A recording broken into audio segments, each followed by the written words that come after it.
What does the Rocket League world map actually look like? What would we get if we connected every single arena to one another using modern and futuristic city infrastructure while keeping to the very important egg lore?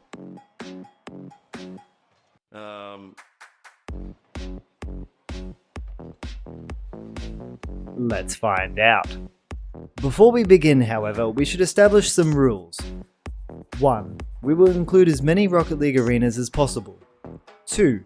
We will attempt to keep as lore accurate as we can. 3. Creative freedom will enable us to join the maps together in one large world map. 4. Standard maps will take priority, though variants and extra versions may be included. 5. We will use City Skylines 2 to visually establish our world map. By following these rules, we will discover as much as we can about the world of Rocket League itself, and in doing so we will establish our own lore to hopefully make a bit more sense of this world and how it's all connected. Let's start with the classics. I'm talking DFH Stadium, Beckwith Park, and Mannfield. You know them, you love them, let's have a closer look. DFH Stadium. We begin with DFH Stadium, my favourite arena and one of the absolute classics. Here's what we know. DFH are the initials of Psyonix CEO David F. Hagewood. It is an actual stadium in the city that eggs attend for matches of soccer. There are a few variants of the stadium, most notably the circuit variant, which turns the stadium into an oval racetrack. Think Formula 1 style seasonal changes in our lore. Thousands of eggs attend the stadium, and we will assume these are the inhabitants of the surrounding city and world. I think this was confirmed by Psyonix at some point anyway. The most recent variant is the 10th anniversary, which completely breaks the fourth wall between our lore and real-life events, as it features a real-life RLCS esports commentator as the stadium announcer. It will be considered an anomaly in our lore, and as such, cannot be directly explained. Now, what can we find in this futuristic stadium? The first and most obscure feature is this tower, that seems to be the tallest tower in the city. It overlooks the stadium and the surrounding city. As such, I have come to term it simply tallest tower. This little detail will actually be very important to our world map and how it all connects together, though it may not seem like it yet. The second is that the stadium is not necessarily on the ground. It actually appears to be situated on the top of a building or possibly a skyscraper. It is surrounded by even taller skyscrapers and the city beyond. We can even see what can only be described as the road layout stretching out in all directions far below. The third is that high above the stadium, the flags of the world are displayed in glory. Not every flag is here, however. Missing flags are featured in other arenas. This very much suggests that the stadium is, in fact, on Earth. 4 separate suspended railway lines also pass over nearby. On either side of the central part of the arena itself, there appears to be an entrance point for the players or staff of the stadium. Here is the best seat in the stadium. Beckwith Park. Moving on, we have Beckwith Park, arguably the most important regarding to our world map, and you will soon see why. Here's what we know.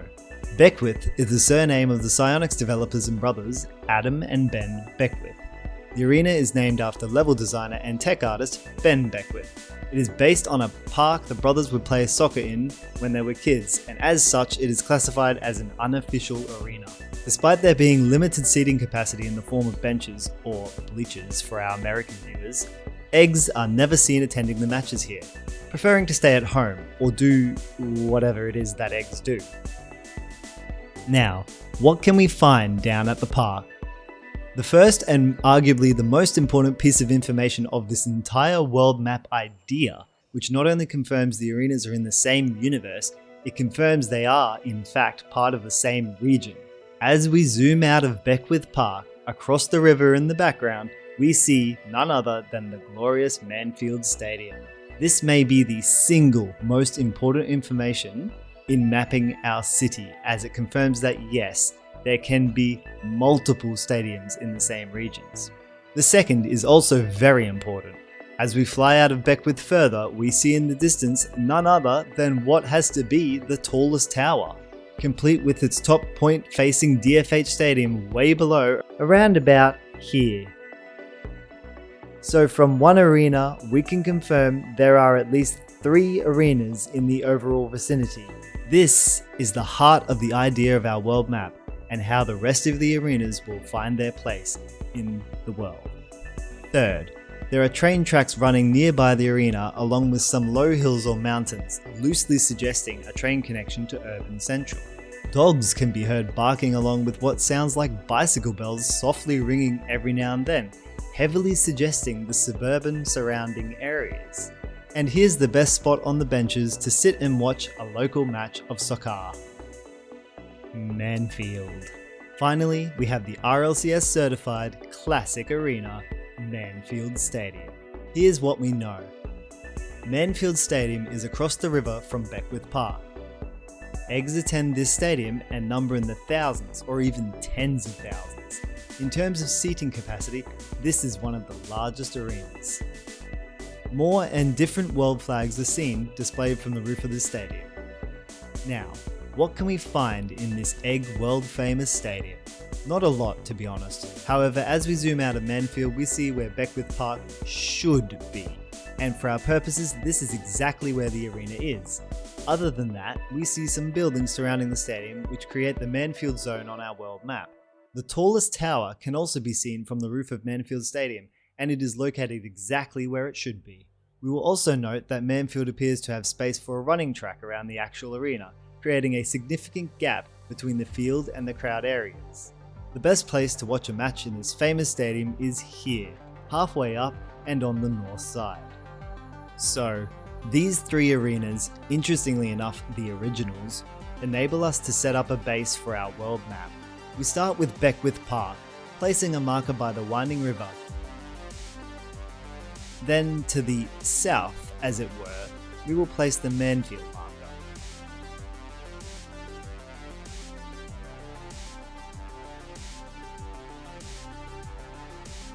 Quite a while to the northeast of the Beckwith marker, we will place the tallest tower marker, which is to the east of the DFH Stadium marker, which we will place here. Now from here on out, things will get a little hazy. There are only a few actual confirmed locations based on various mediums. Most notably, the trailer for Aquadome. Have a look.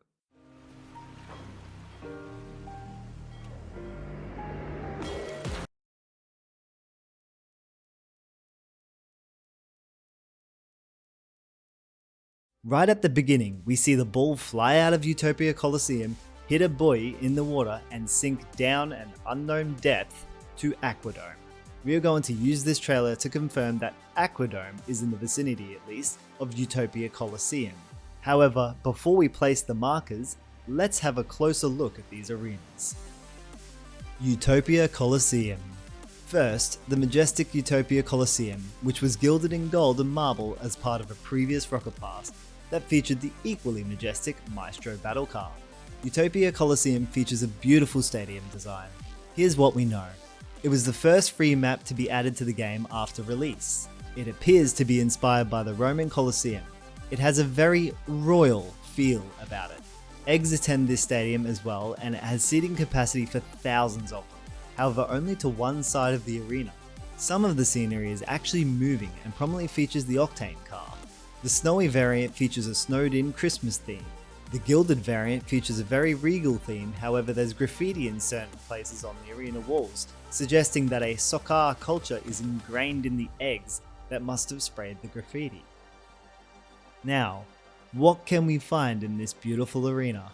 Firstly, the absolutely beautiful scenery around the stadium may give us more insight on where exactly it is located. It is certainly coastal. Second, as we ascend out of the arena, we can observe that Utopia is surrounded by a few cliffs and architecture. However, beyond that, nothing but a vast sea dotted with islands. We are going to allow for some suspension of disbelief here and establish that Utopia is on the coast of the mainland, with the Colosseum itself built out into the sea. Third, the architecture of the island confirms that it is not part of the core city layout and may be very far from the city centre or even in another country. And finally, as we saw in the Aquadome trailer, the ball appears to land in the sea around about here. So we will confirm Aquadome is the closest arena, and yes, Both of these arenas will be featured in our world map. The best place to watch a match in Utopia, facing the architecture. Aquadome. This next arena is certainly a unique one. It is time to take a deep dive into Aquadome itself. Here's what we know. It is located far beneath the surface, surrounded by coral reef, wrecks, sea life, a shark, and of course the ever-present eggs cheering on the players. This arena is not exactly a stadium. It has the eggs seated safely in stadium bubbles instead. Aquadome was released alongside two sea-themed cars, the Triton and Proteus. The Galleon Arena from Supersonic Acrobatic Rocket-Powered Battle Cars, not going to say that again, is in the background as a sunken wreck. The shark swims close to the arena as it passes by, confirming that normal sea life exists. Now, let's see what we can find out in the sea. There's a lot to take in here. The sea life scenery is beautiful, however it leaves us with a lot of questions. How far down is Aquadome? How do the eggs get from their stadium bubbles to the surface? How did galleons sink? From the trailer, we can at least see how the players appear to enter the arena from the underside through a briefly opened porthole. This is acceptable in lore terms, as the Triton and Proteus are both seen to be operating underwater, outside of the arena. As far as the eggs go, there is no clear indication of how they arrive at the venue. These bubbles may be the actual transports that take them to and from the surface. We can only speculate. If we grab a Triton or Proteus and swim out of Aquadome, we can just see the surface far above, at least a couple hundred meters. As far as the sunken galleon is concerned, I have no idea, but we can speculate that maybe there was a battle, an accident, who knows what really happened in Sabrzbz. No matter, Galleon will be implemented into our world map as most likely a suburb of the Aquadome zone. The best seat in this underwater arena is here. Which brings us neatly to the tricky situation of how this arena will actually be built in Cities Skylines 2. It cannot be built under the water, however we will attempt to sink a special island for the arena, with a surrounding seawall instead. More on that later. For now, we will place the Utopia Coliseum and Aquadome markers respectively, in their own zones, far away from the main city itself. Salty Shores. Now it's time to chuck some boardies on, rock some sunnies, and head on down to Salty Shores for some fun in the sun. Here's what we know. Salty Shores has many references, some hidden and some not so hidden. The map is clearly inspired by California, more specifically Los Angeles' Venice Beach area.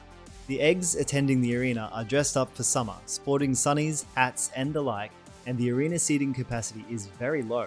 The merry-go-round features many of the original toppers. There is a Haguewood sign which is clearly inspired by the Hollywood sign. There is also a pier which is clearly inspired by the Santa Monica Pier in LA, complete with a roller coaster. Salty Shores features quite a few named areas, which we can use to our advantage in continuing to establish our world map. There is a Diamond certified car park, for which we can only assume is for the eggs, or the players. In the past, a beach ball replaced the Rocket League official ball for a limited time. In the Salty Fest version, the sand is replaced with grass and there are temporary stands as well as a stage and even a skate park set up for the event. There is an American flag atop the local Psionics building. Now let's see what we can find in the sun-drenched coastal town. There is a lot to explore here. First of all, there is this train that should stop here at this station, but it doesn't. It's quite interesting to note at this point that a lot of the transport the eggs appear to use is not cars, but rather trains, as train lines are seen across many of the maps. If we travel down from the train station, we can see the entrance to the arena is connected to the station with a path. The arena itself features sunny themes such as eggs relaxing in sun chairs, a beach ball, a giant beach ball with the Rocket League logo on it, some eggs relaxing by a fire on the beach, 2 small volleyball courts, and the whole arena complex is actually situated on the beach sand itself. The Castro Pier and boardwalk to the north side and the surrounding area has so much going on I can't list it all. There's the Man Inn, the Topper Shop, the Scrambler roller coaster with eggs even riding it, the Bullying Beef Bowl restaurant with eggs appearing to enjoy a meal together by the Are they movie posters?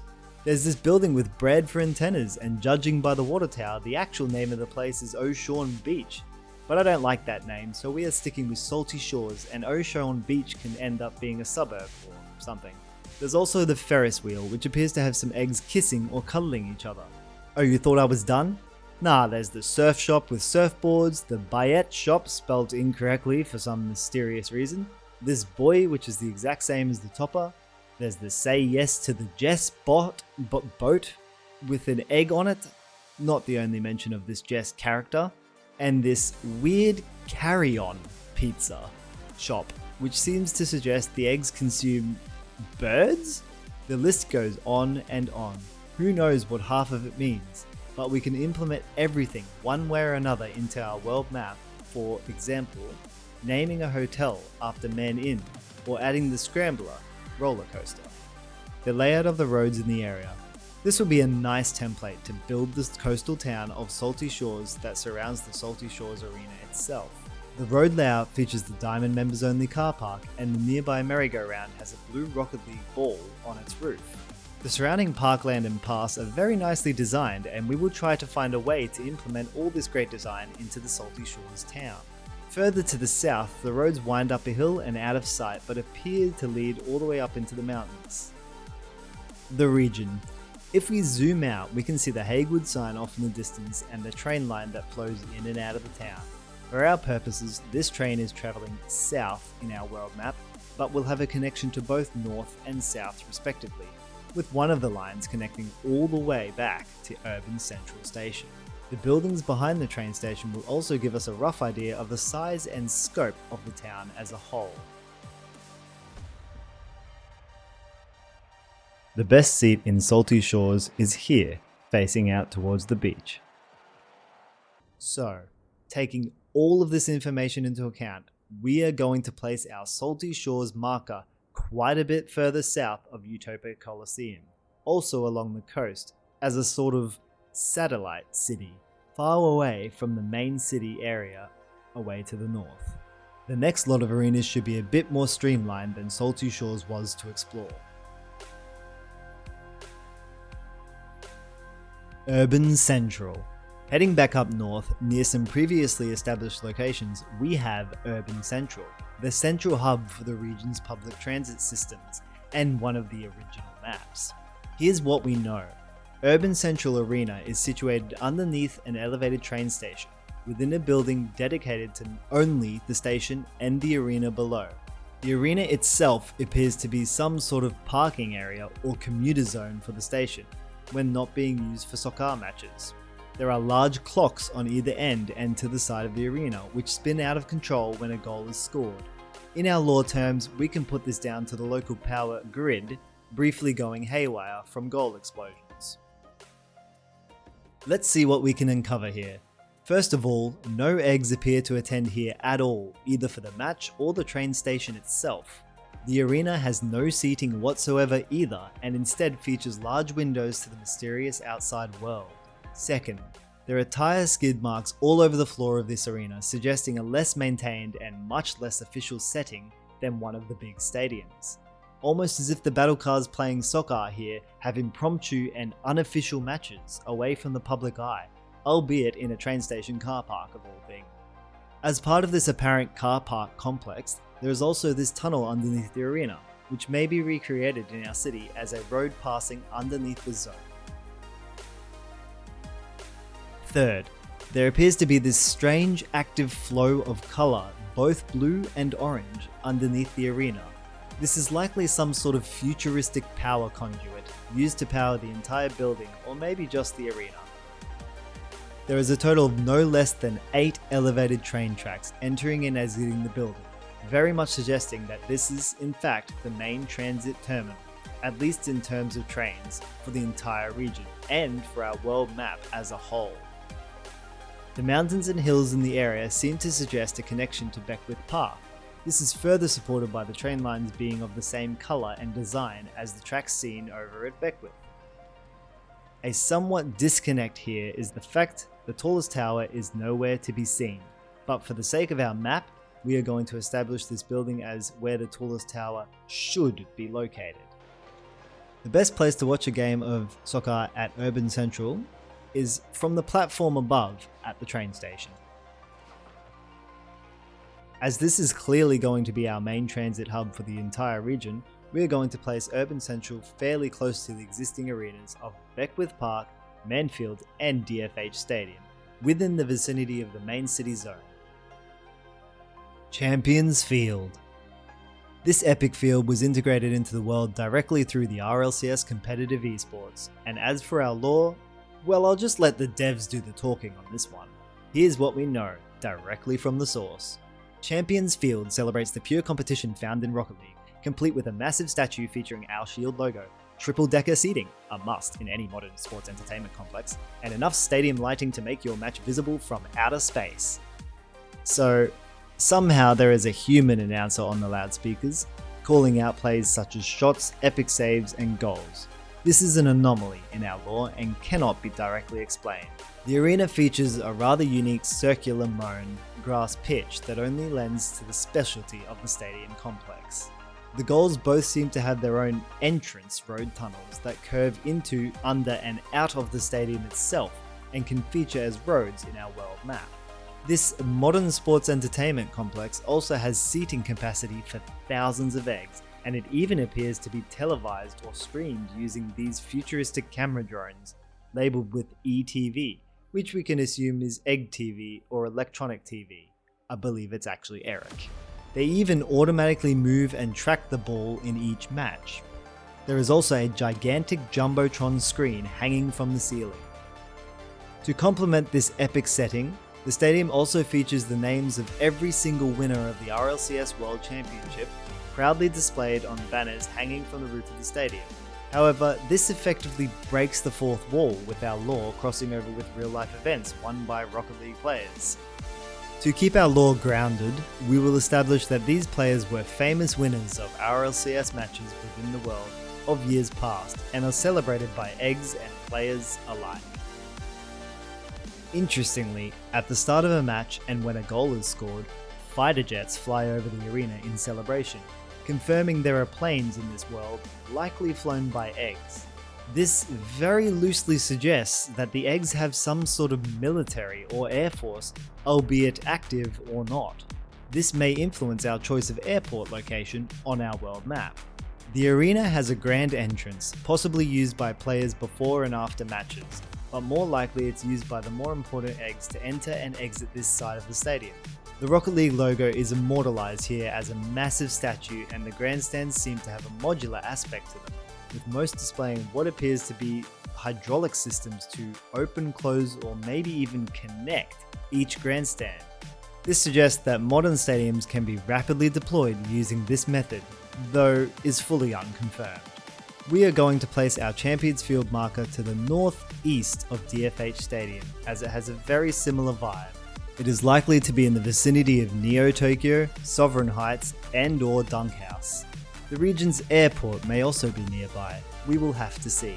The best place to watch a soccer match at Champions Field is pretty much at the top of the stadium, looking down at everything.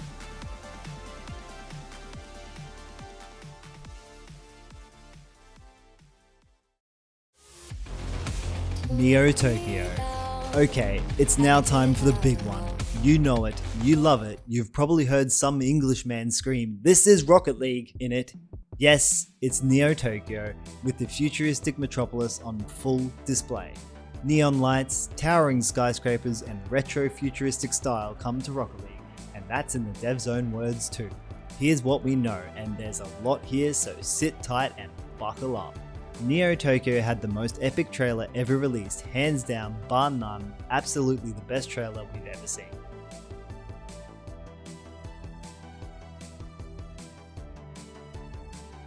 It's located in what must be a futuristic Tokyo, but for our purposes, the area will be named Neo Tokyo, but it will not be Tokyo City itself. The arena's egg seating capacity is rather low, as this is likely not an official match arena and it does not have proper stadium infrastructure. There's the more obvious things going on over here, like the holographic Bob's Ramen sign, which is probably a noodle restaurant somewhere, the huge hologram of the official ball, and of course the bunny with a carrot bazooka. Just normal stuff like that happening around Neo Tokyo. These things can be featured in our world map as names of certain buildings or suburbs. The arena has digital scoreboards that immediately update when a goal is scored. Now, what can we find in the neon-drenched city? First of all, Neo Tokyo Arena itself is likely a parking area of some sort turned into a soccer arena. There are nearby elevated roads and train tracks that these specifically will be recreated in our world map as accurately as possible, as the layout is clearly displayed here. There will likely be main roads or highways connecting through the arena, as well as the main train lines up above, which will actually be monorails in our world map. The arena appears to be built near ground level and has various industrial aspects to it, such as these pipes built into the base. There is the Beckwith sign, which appears to be advertising either Beckwith Park or perhaps Beckwith as a company within this world and lore. Just below the Beckwith sign is a live feed of a very pixelated Rocket League match and what appears to be one of the devs having an interview on a show labelled Facts News. The ticker reads, nice shot, what a save. Judging by this, Rocket League appears to be ingrained in pretty much the whole egg world when it comes to the lore. This is further supported by many different Rocket League advertisements and holograms around the Neo Tokyo area alone. There's also the less family-friendly side of advertising here, such as advertising for alcohol or drinks, the bunny girl holding a massive carrot, but perhaps most disturbingly, this neon sign for what appears to be an egg strip club? It uses the same logo found on the mud flaps on the Roadhog XL. It's clear there's sometimes more adult humour to be found throughout the world of Rocket League, and I'm here for that. Some more random mentions include this large screen displaying an anime girl dancing with a dance party caption, the two screens appearing to advertise something to do with a robot fight, right near the top of the surrounding buildings next to yet another Neo Tokyo style Rocket League holographic sign is a watermelon? Not sure what's going on there. The trailer for Rocket Pass 6 appears to show us what's going on directly below Neo Tokyo Arena, with dimly lit streets, neon signs, and the Ronin battle card being chased by futuristic drones that look like police versions of the camera drones seen at Champions Field.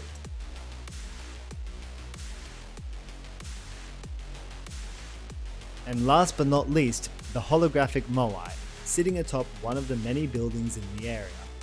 The best place to watch a game of soccer here is not down in the crowd, it's actually up from one of the towers, specifically here.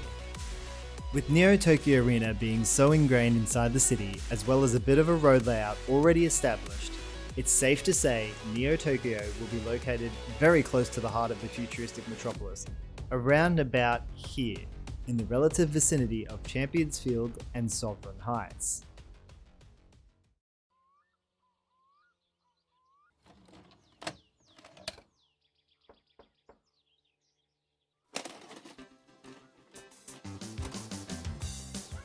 Hi guys, it's Future Synchronex here.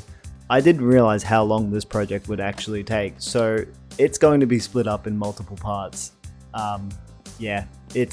It ended up being like that because there are just so many stadiums and arenas and lore and all of the rest of it to get through, and so we are going to split the video into at least 3 parts. The next part will cover the next maps and arenas, and also mention the variants and such. And the part after that, part 3, will be focusing completely on building the city in City Skylines 2, so stay tuned for that. Thanks for watching guys, see ya.